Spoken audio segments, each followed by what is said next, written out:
So today's topic is healthy relationships. Now, of course, that has a lot of overlap with the topics of marriage and LGBTQ inclusion that we've already talked about. Because we want marriages to be healthy relationships. And part of how we build that as a community, how we understand that as a community, especially now, is more focused on the compatibility of two loving partners more than the, you know, sort of surface level um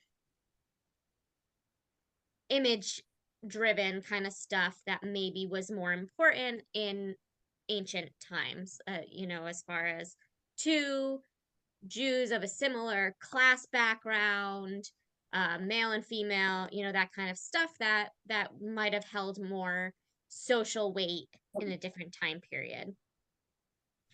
Um, I want to address, I think, a couple things in this session. The traditional view of a healthy relationship and how that might be changing. There are some aspects of that of course I don't think change at all. We talked about in the last 2 weeks a little bit how Judaism has a strong um emphasis on compatibility and healthy and affection, mutual respect in a partnership. That even at a time when the emphasis may have been more heavily on procreation and marriage as sort of a business transaction and things like that, it was still very important to the ancient rabbis, at least, if not to the biblical characters and authors, um, that the partners actually like each other, and that it was not enough to just perpetuate the Jewish people. It was, you had to create a loving home to raise those children in. Um, and they had a lot of pointers on that. And we talked a little bit in the marriage section about like how often partners are supposed to have sex and share their physical intimacy and things like that, which are traditionally obviously um, defined by um, NIDA, family purity law. So traditionally, and still in some communities, um, married couples only touch at all, let alone have physical intimacy, um, 2 weeks out of the month, basically. That when a woman is menstruating, and then like for a week after, and everything, there's a lot of rules that have the time period of NIDA has grown over time. The Bible says she's unclean while she's menstruating. And then the rabbis added all these like caveats and other things to make sure she's really super clean before she touches her husband again. So that constricted uh, how often couples could touch, and then also that there were lots of professions back in the day that required travel. And I guess that's starting to be common again now. I think for a while there was more, the way of the traveling salesman kind of fell away, and people stayed close to home for their jobs. And now with modern travel being what it is, the ability to mostly work remotely, but then still have to come in for big meetings every quarter or whatever, I think it's happening again that there are people who end up having to be away for, at least a weekend every month or whatever it is. So again, certainly in biblical or rabbinic times, it was much longer, because if they were traveling for work, then they were traveling by sailboat or camel or whatever. And so, it would take months. Um, And so that also affected physical intimacy, which meant, though, that then the rabbis mandated that when it was available, couples needed to be physically intimate with each other. That it was important um, for emotional intimacy, that being able to touch each other and kiss each other, and for couples in that time of their life to procreate and whatever, that's very necessary to take the opportunities when they arrive. Which some like modern Orthodox folks say actually Nida helps with that when you can just be physically intimate all the time, you like take it for granted and you forget to seize upon the opportunity to have, intercourse when you can or whatever. And so that by observing Nida and only being able to do it those 2 months, or only even being able to share the bed at all for 2 weeks, not 2 months, 2 weeks out of the month, then it like really, it really encourages more appreciation of that. So that's one of the ways that we understand a healthy relationship through a very traditional Jewish lens, how the rabbis understood a healthy relationship. Mm-hmm. We also had talked a little bit previously about in the last session in the LGBTQ topic, about how a lot of those rules sort of still construct around the idea of procreation, even if they aren't exclusively about procreation. Even, when the rabbis say like physical intimacy is important for emotional intimacy, and emotional intimacy is important for physical intimacy, and these things are very tied together. And so if you're going to be a procreative couple, which is the ultimate goal of Jewish traditional couples, then you also need to have these other things, and you need to respect each other's bodies and all of that. But that's all of those rules still kind of operate around the concept of like fertility and things like that. And so that's one of the traditional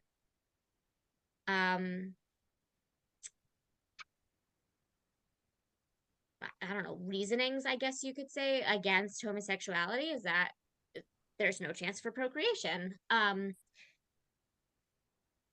But in our more modern conception now, that procreation is not as important for a variety of reasons.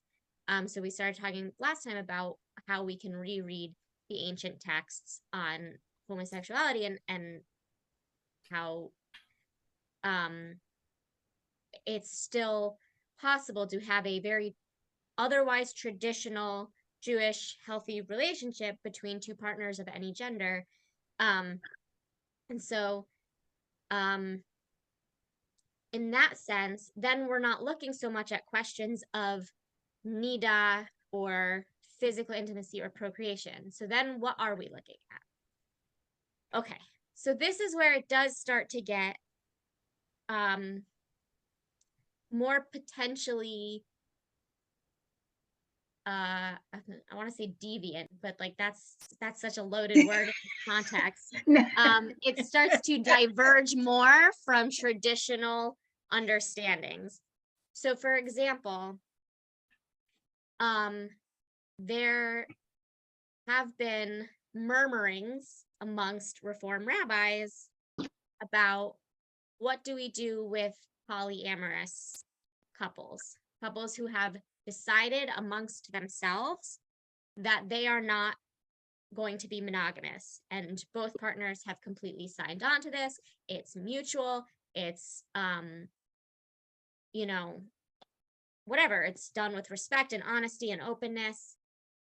And we talked a little bit about how Judaism was polygamous for a while, that men at least could take multiple wives throughout the biblical period and the early rabbinic period.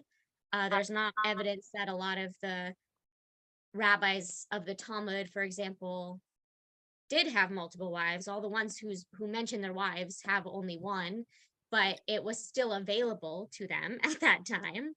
And it was really the medieval European Jews that issued the takana, the ruling that everybody gets one wife. And even then, as we said, Middle Eastern Jews continued the practice of having multiple wives, or at least having that option available to them, until the Middle East kicked all their Jews out. And then the law of the land in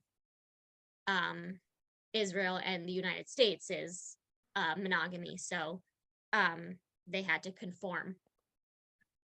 But because we have this tradition, and especially in America, you know, we have the law, you know, federally, that you can only marry one person. So that affects our social view. And because we are primarily European Jews in the United States, and the majority of Jewish communities are sort of structured around Ashkenazi traditions, unless you belong to a specifically Sephardic or Mizrahi congregation, of which there are a few, but the like mainstream Jewish community in America, and certainly Reform, which has its origins in Germany, is very Ashkenazi oriented. So we also have this 500-year, 600-year, whatever, accepted stance of monogamy. Now, it's not as common again, along with various other shifts in how we construct relationships and families. We are seeing a rise in what's called polyamory or ethical non-monogamy. Somebody tried to explain the difference between those two terms to me recently, and I don't think I agree that there is a difference. Or open relationships, I don't know. The people in those communities will tell you there's all slight differences, but I'm not clear on what they are. But the idea that partners can be committed to each other and still not be exclusive to each other, at least physically and potentially emotionally as well. That again, that can shift couple to couple, what exactly the rules and limitations are. And so I've seen some millennial, maybe even younger Gen X rabbis talking about, like, how do we accept these types of relationships in our community? How do we do commitment ceremonies for these types of relationships? Questions like that. And a lot of the older rabbis in these conversations are horrified at the concept. And it's just interesting as we're looking at this whole like scope of Jewish history and sexual ethics, that we had close to or more than 1,500 years of polygamy and 500 years of monogamy, and that tide might be turning again in a more equitable way than it had been previously, right? Because now we're talking both partners, not just the men. But we get used to what we get used to. So the book Sacred Encounters does not really address this issue, but I think it's still important to talk about because rabbis are talking about it. And we talked a little bit last week about the timeline of LGBTQ inclusion in Reform Judaism specifically. I think I talked about that. And that there was a committee convened and then a subcommittee for the CCAR, and that eventually they, in the like late 80s, early 90s, agreed to do commitment ceremonies. And there was, yes, Terry, go ahead. You can finish. Okay. Finish, please. There was disagreement.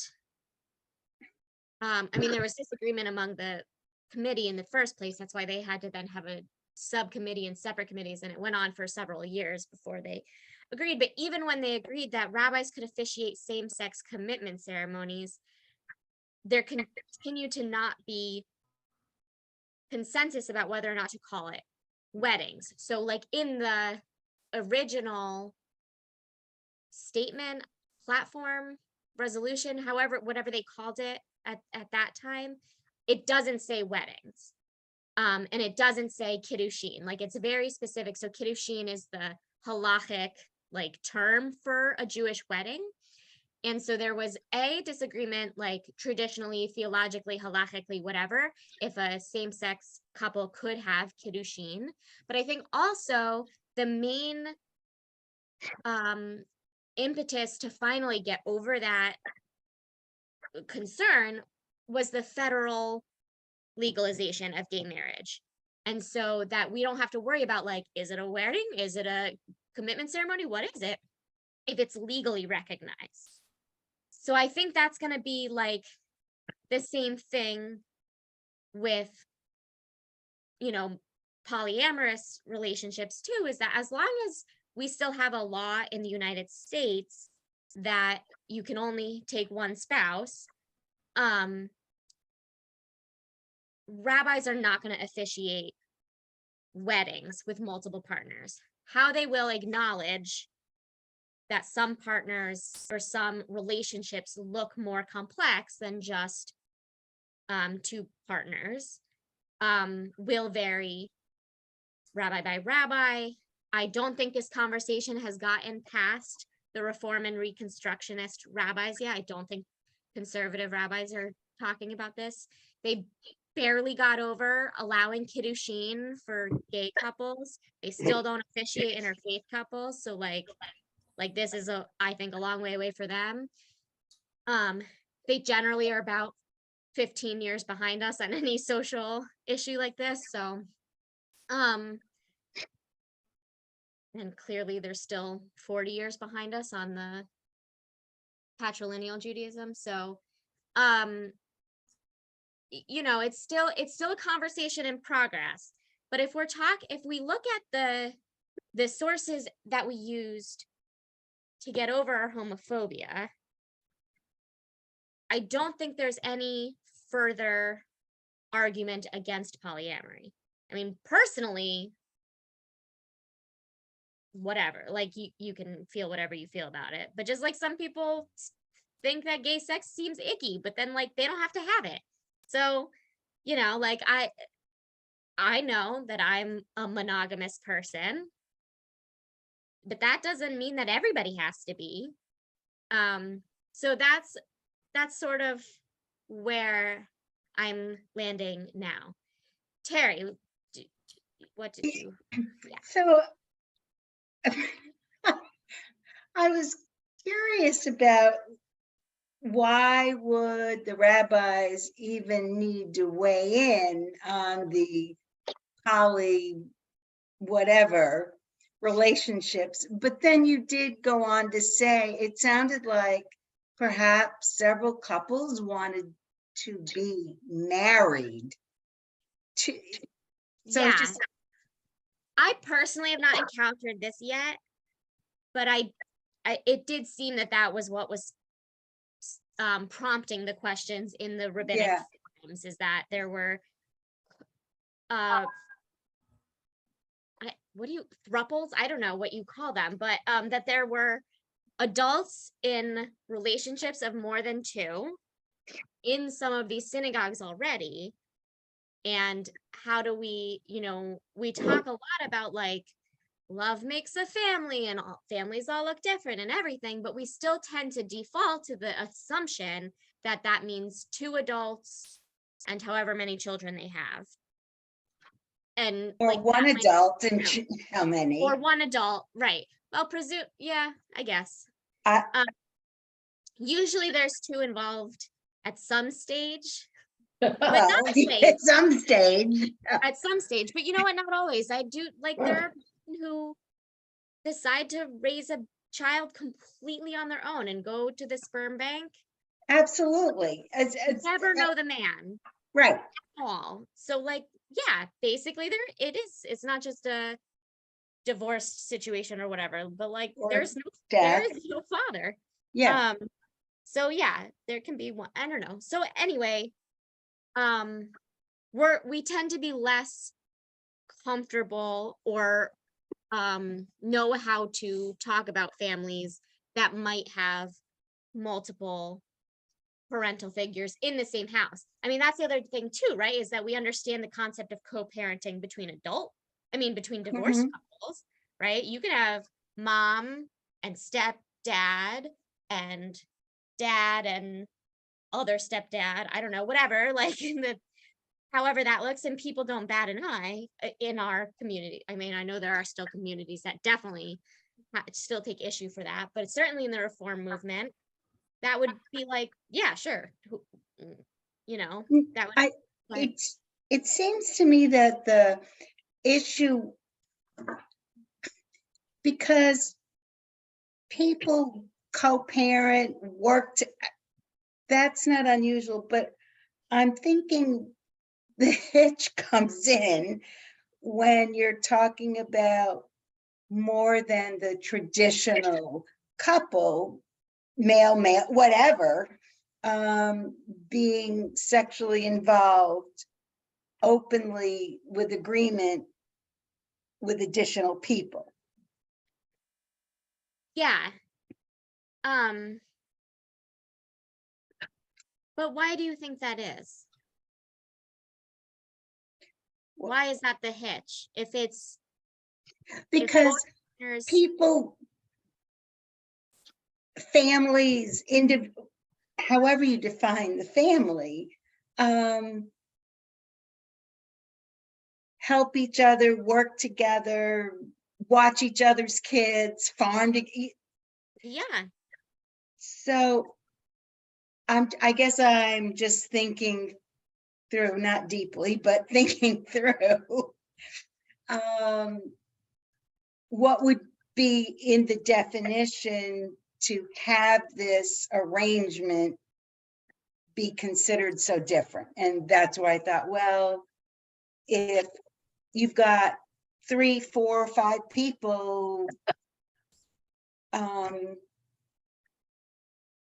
living together and intimate with each other as a family, I was just trying to figure it out. yeah. I mean, it's Yeah. all good by me. I don't really care what people do, but Right, exactly. Mom, go ahead. I have to admit that when I was a young working mother, I used to think having another adult in this household would be wonderful. Whether it was somebody who would stay home, so two adults could work and bring in that income, and the other one could stay home and take care of the home and the children, and whether it was male or female. I went through all those gymnastics in my head, and I was like, I think it'd be okay. Even the sexual relations that, like, if I'm too tired, go ahead. I mean, how could I restrict somebody else from that fulfillment when I was having a benefit too from having that third person in that third adult in the household? Obviously, we never acted on it. In favor of sister wives. Say that again, Rabbi. Said you heard it here, folks. My mom is in favor of sister wives. Yeah, sometimes they call them nannies, So I only knew.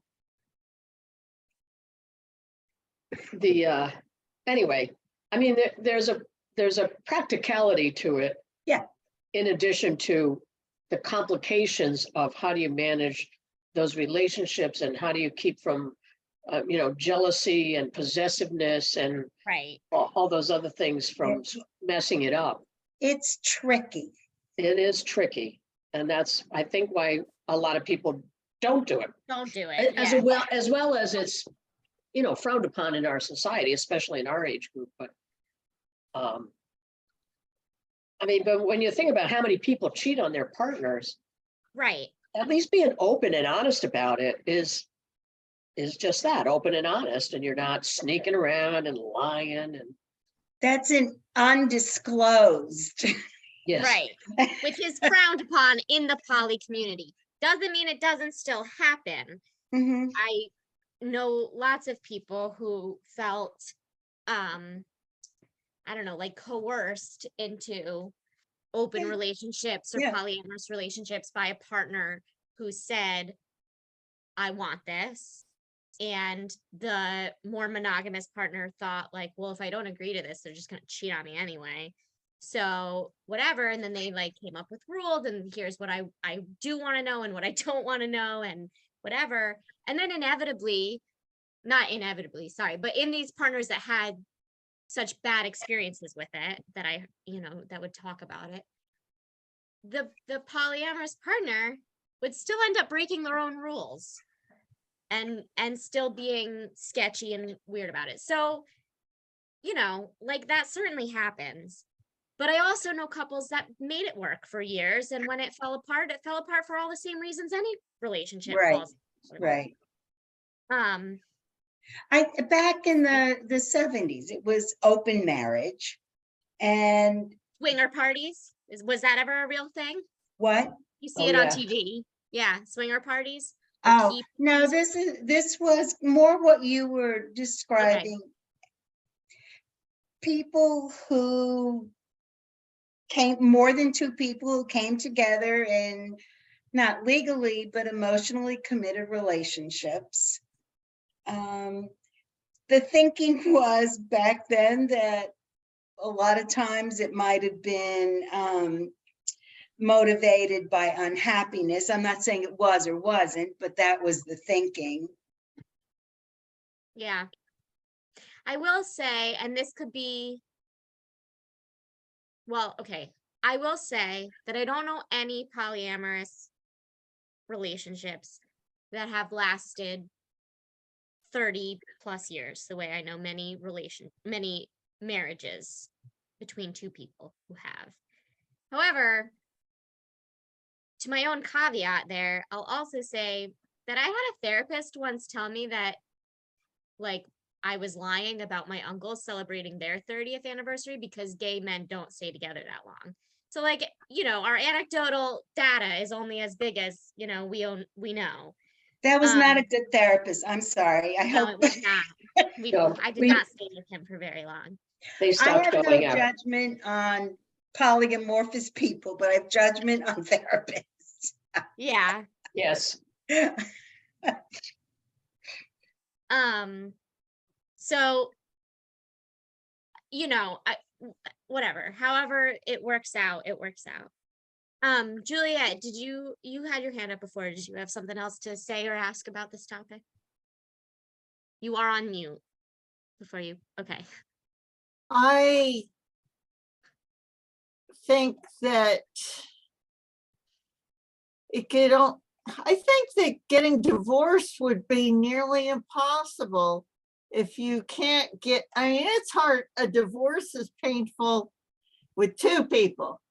Now imagine more than two people, and some people want to stay and some people want to go and other people want to keep this person but not that person. And Yeah. even if you have sane, normal people without narcissists and gaslighters, it seems Yeah. a simple get is not going to do it. That's true. We don't deal with a lot of gets in Reform communities. We could, like a lot of rituals that the Reform rabbis have kind of returned back to in the last 30 years that had been really kind of forcefully ejected. But my sense is that a lot of Reform couples that get divorced just don't ask for one. They don't care. It's not on their priority when they're dealing with that trauma. They get their civil divorce and move on. But that is a factor that has not yet come up in the rabbinic forum conversations about how we would officiate commitment ceremonies amongst such relationships. How do we deal with the fallout of such relationships is a good point that has not been discussed. And to some degree, it's the same as anything, right? Like people say, oh, interfaith marriages never work because there's all of these pitfalls about whatever, how you celebrate holidays, how you raise the children, you know, that there's so much, even now when like the statistics speak for themselves, but people continue to hand wring about how interfaith marriages are destroying American Judaism. Clearly. So yeah, so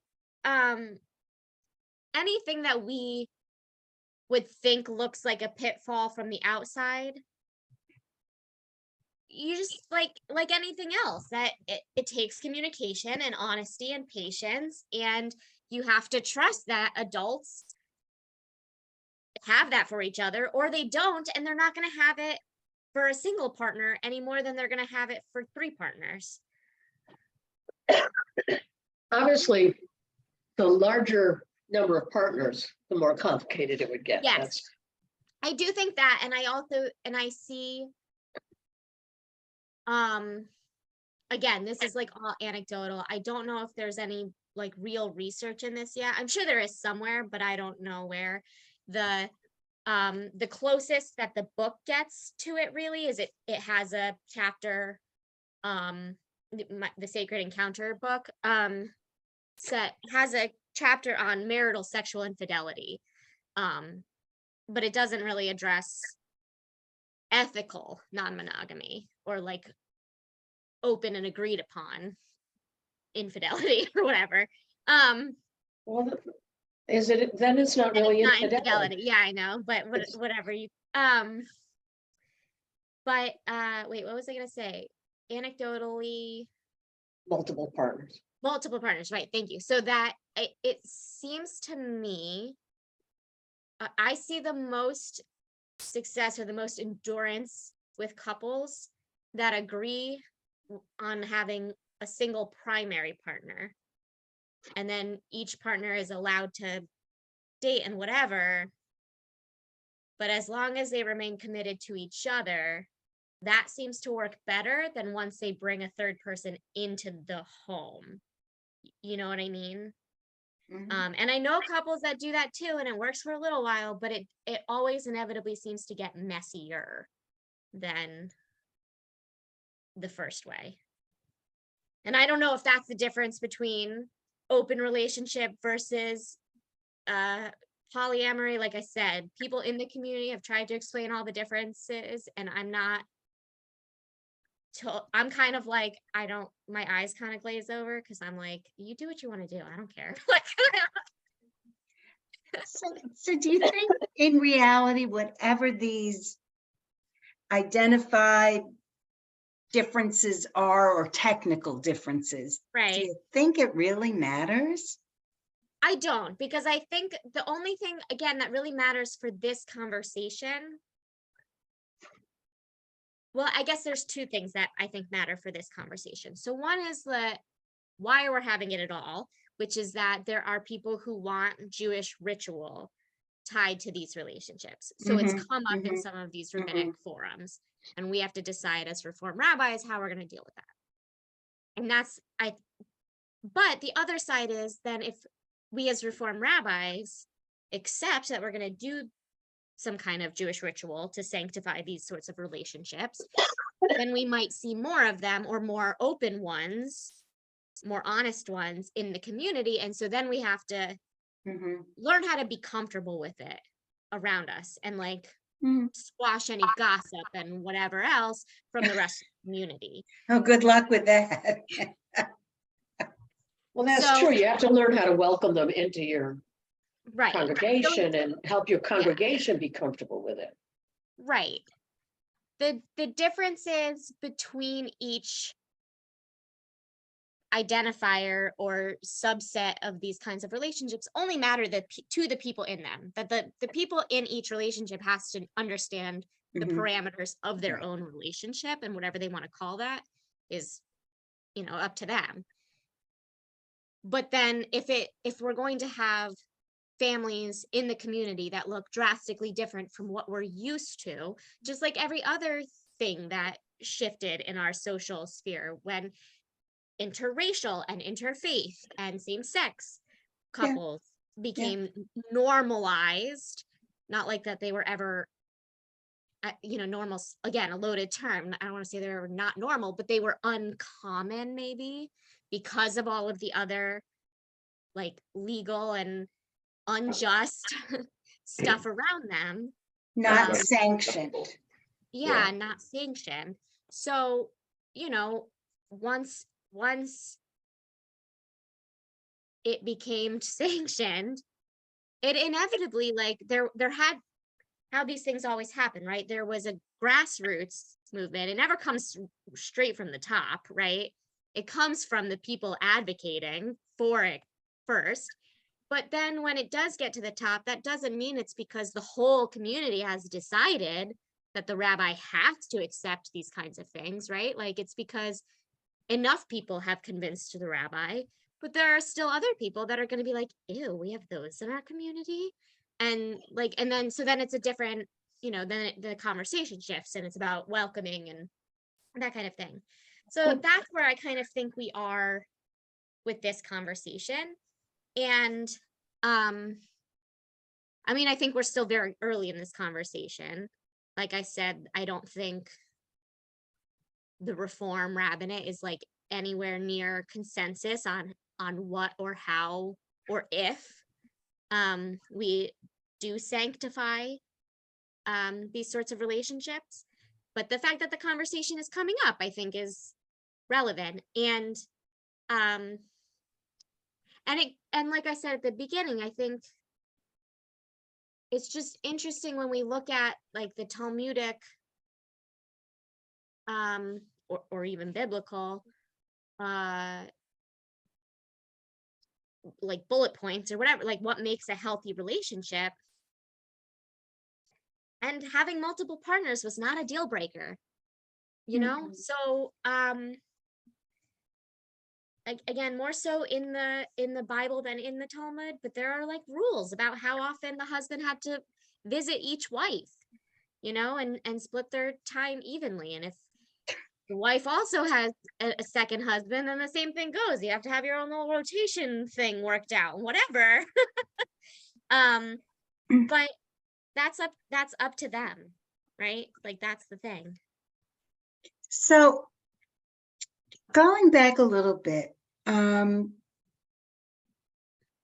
before same-sex marriages were legal, Yeah. Rabbi, you were talking about that rabbis there was discussion about the word that was used. Yeah. What? Yeah. So there was about 20 years, I guess, at least, where Reform rabbis, I mean, the way the CCAR resolution put it is still up to each individual rabbi. So there were definitely Mhm. Reform rabbis who just refused Mhm. at all. But by the late 90s, it was pretty commonly accepted, is my understanding. And from what sort of the book, I mean, the book doesn't give like statistic numbers or anything, but it seems like by the late 90s, most Reform rabbis would do some kind of ceremony for same-sex weddings, or sorry, same-sex couples. The manual, the ritual that the CCAR suggested did not use the word kiddushin. Okay, okay. Yeah, which is the halachic term, or one of the halachic terms for a Jewish wedding, which comes from the same root as, holiness, right? Kiddush, kadosh, Okay. is sanctification. So there was sort of this sense of like, it's not it's not the ideal still. And that's even in their 89, 91, whatever it was right at the turn of that decade. Their first, like, before they came up with the resolution, they had like a statement from the ad hoc committee, and then like a second committee had to be formed to like take those findings and whatever, you know how committees are, bureaucracy. But their initial thing says that like, we still find or believe or whatever that heterosexuality is the Jewish ideal for a healthy relationship. However, it seems clear that like, you know, however it was phrased, that like some people are homosexual. Oops. And like, if they can be in committed relationships with, you know, fellow consenting adults, then I guess that's fine. And we should make room for them in our community. So did the sentimental. rabbis start using Kiddushim when same-sex marriages were legalized? I think it became allowed by the CCAR. Yes, when it was legalized. So I think it was a little bit of a slow moving thing, just like legalization, right? That in some states or in some pockets of like liberal communities where it was more accepted, they started using Kiddushin, but I don't think it like made its way into the manual until 2015. Okay. So this would probably, if it came, you know, if Yeah, more people were interested, it would probably follow the same kind of pathway. that's my sense. Uh, And then what would be the wider implications, right? Like, how many other religious groups have a tradition of polygamy, at least, of multiple wives, that stopped doing it and like, you know, came up with their own religious ethical reasons why it's okay, but mostly did it because the US doesn't allow it. Right. I mean, I think there need to be legal protection for the people involved. Yeah. You know, for dissolution, just like in a legal marriage. So the rabbis that wouldn't perform same-sex marriages, did they base their decision on Torah? Like how, you know what? Yeah, my sense is that it was mixed. There's a chapter in Sacred Encounter by Eugene Borowitz, who was a very prominent Reform rabbi in the 80s. Well, I mean, he continued to serve on HUC, on the HUC faculty until the 2000s. I'm not sure exactly when he died, but he was really big in the late 80s, especially behind a lot of the like return to tradition stuff that started picking up in the Reform movement. Really big on like, we should actually study halakha before we decide what we're not going to do. We should pray more in Hebrew. We should wear yarmulkes and talitot when we pray. Like, I don't know enough to say he was the like only person saying that or the first person saying that, but he certainly was like the main person really pushing that for That was recognized in the, you know, in the late 80s. So he has a chapter, there are a couple chapters, one where he's being interviewed and one where he's writing the essay about his shift on this issue, because he was one of the last holdouts in the, you know, Reform leadership against especially against ordaining against ordaining gay rabbis. And he wouldn't he wouldn't sign the ordination certificates for Okay. gay rabbis. And then there were a couple years where none of the students would ask him to sign theirs, because when you are Mhm. ordained, you pick 3 rabbis to be on your Beit Din, and you pick one specifically to be the head of your Beit Din, sort of like Okay. with conversion, where you have your sponsoring rabbi and then you have 2 others. It's similar when you're being ordained. And I don't know how it is at HUC, at least for my school, only our sponsoring rabbi, our smechet, they call it, had to be from my own school. Okay. And then the other 2 rabbis could be anyone that I wanted to. So I don't know how important it is for all 3 to be HUC professors for HUC ordained rabbis, but I'm sure at least one of them has to be. And he was a very Yeah. prominent professor, rabbi. And there were a couple years where none of the students would ask him in solidarity with the gay students. Okay. And Okay. that helped shift his, not just that the way he writes about it himself, he doesn't seem to have like a chip on his shoulder. Like, it wasn't like he was mad that he was being boycotted. It was more like he saw how much support the gay rabbis had, and that they all got jobs after ordination and things like that. That one of his holdout positions, there was some halachic stuff and the Torah says and blah, blah, blah. But his biggest thing was like, we're trying all of this like return to tradition stuff in Reform Judaism. We don't want to be like the know nothing assimilationist Jews anymore. And this is going to push us further away from the rest of Right. the Jewish community, that our like synagogues aren't ready for this. And then when he saw he was wrong about that, he was like, oh, all right, well, I guess we can be traditional in a lot of ritual ways and be gay. And right. Right. Thank you. Yeah. Yeah, with all of these things, bringing these people into a community, there's an intellectual process and an emotional process, obviously. Right. Yeah. And intellectually, I don't understand why a ordination of a gay rabbi was ever a thing. What Like, do you how did mean? that well, how would their being gay interfere with them ministering to their congregation?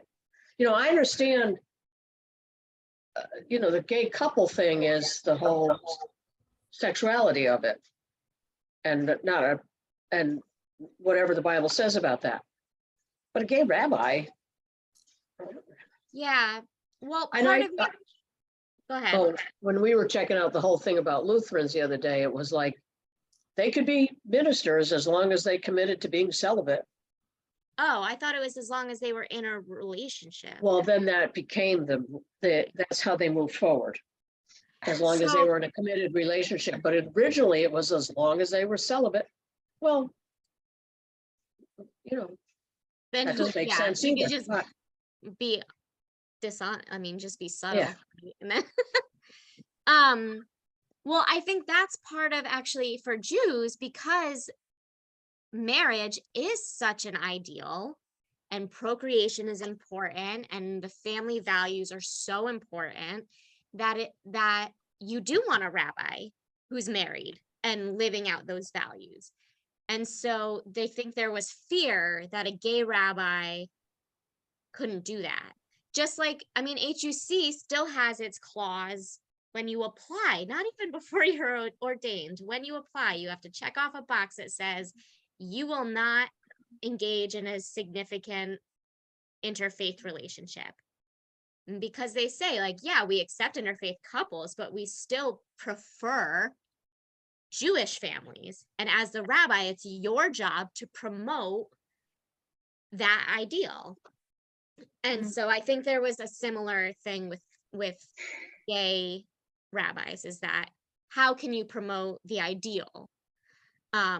Even after this question of like, even the second resolution that took out the language of heterosexuality is the ideal, even just the idea of being married and having children, I think this concept of like, for gay men especially, I think more than lesbians, but that they're like inherently promiscuous and don't have significant relationships and don't raise children and whatever, I think persisted for a long time. Yeah, I think, go ahead. go ahead, Terry.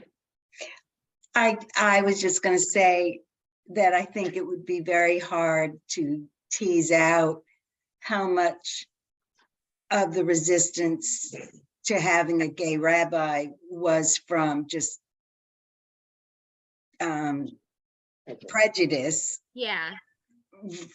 Tease that out from halakhic, would that be the right word? Yeah. Reasons or Yeah, and a lot of it's tied together, and you have your prejudice first, and then you find your halakhic reasons for You it. Just find- like we do the other thing, and that there's a lot of that discussion in Sacred Encounter too, where there's like, and that was one of Eugene Borowitz's things too, was there were people on even the original committee in the early to mid 80s that came into this committee like already ready to ordain gay rabbis and officiate same-sex weddings, and there were certain other people on the committee that were like how can you, like, we convened this to find the Jewish text sources to like find out what the right answer is. If you come in with this like confirmation bias, how are you really looking at this sources?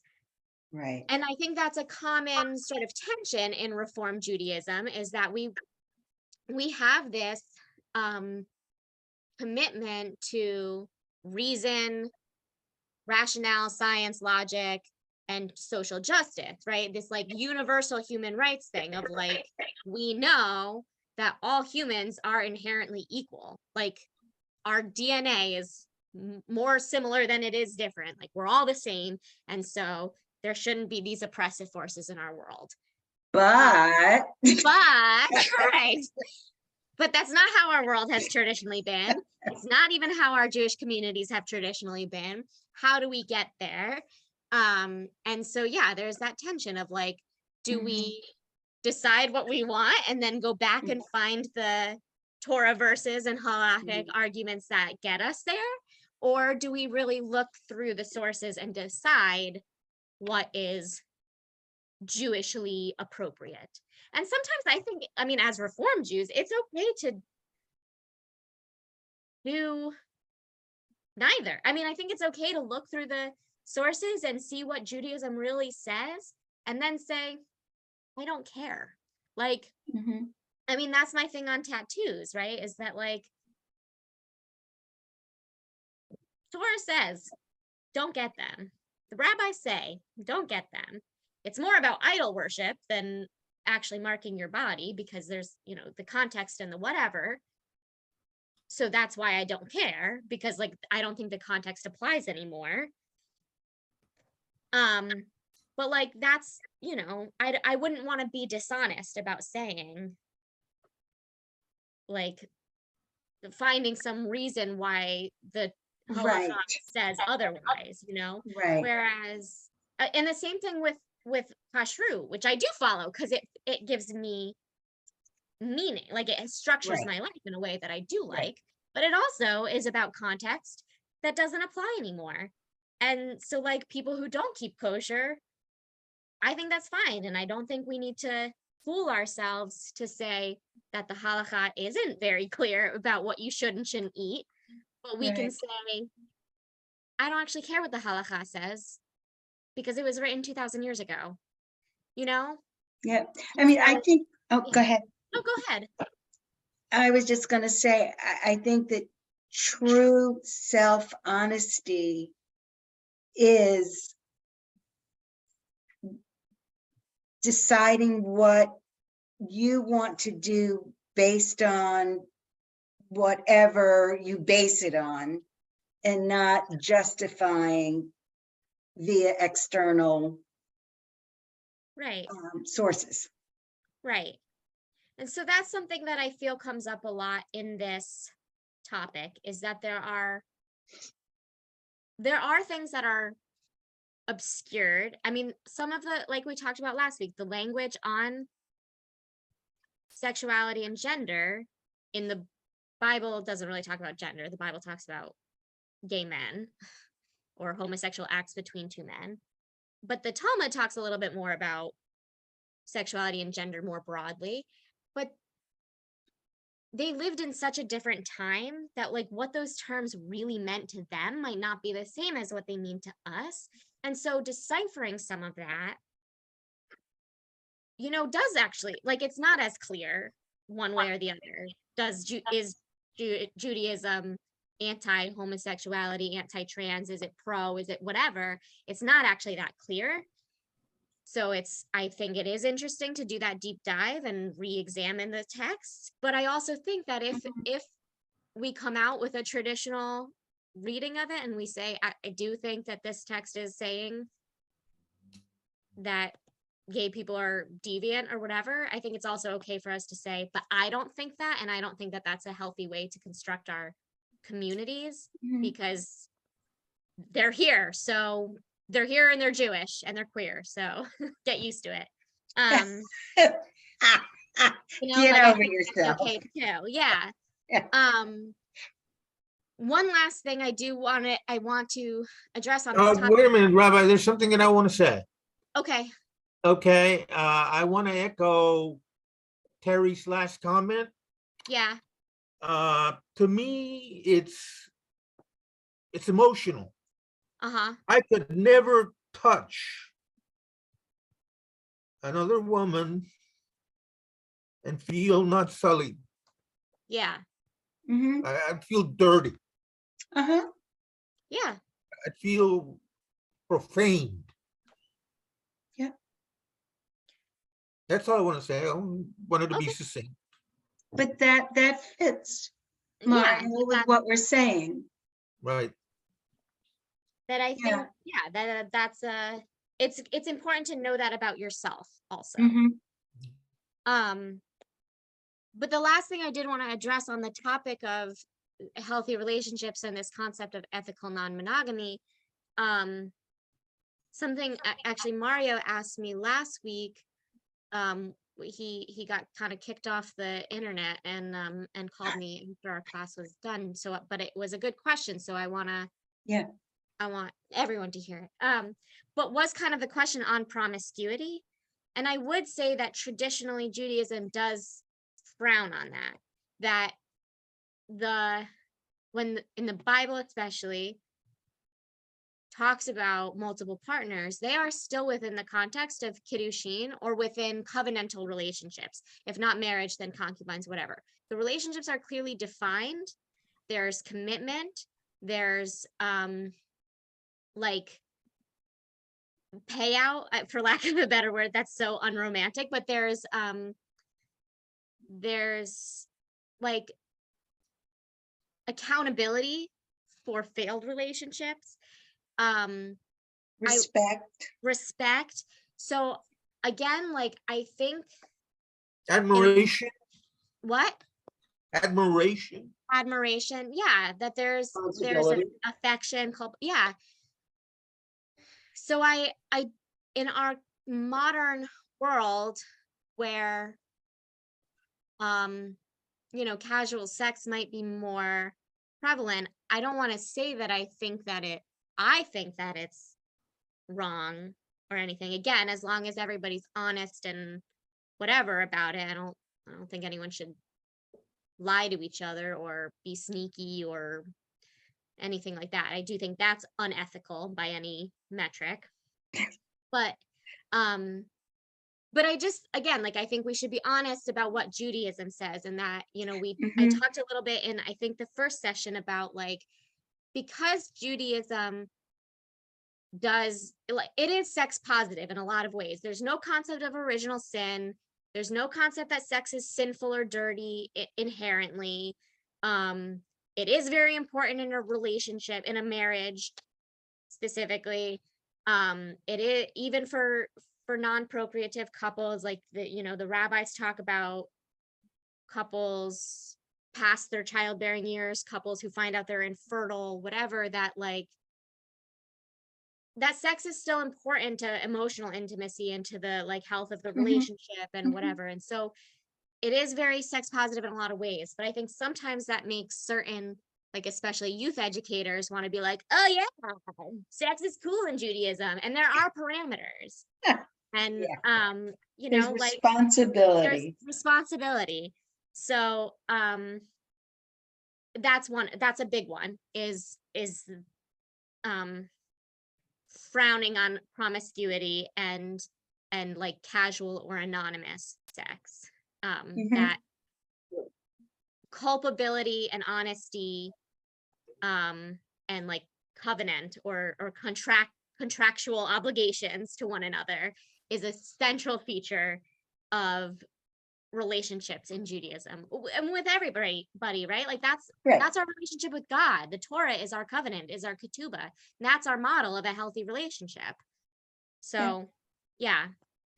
So that's what I want to say. Any other closing thoughts or questions? Amen. From your mouth to God's ears. All right. Next week, we're talking about modesty. Uh-oh. So cover your collarbones and shoulders and elbows. I'm all set. All right. Have a good afternoon, everybody. Have a Bye. good week. Bye.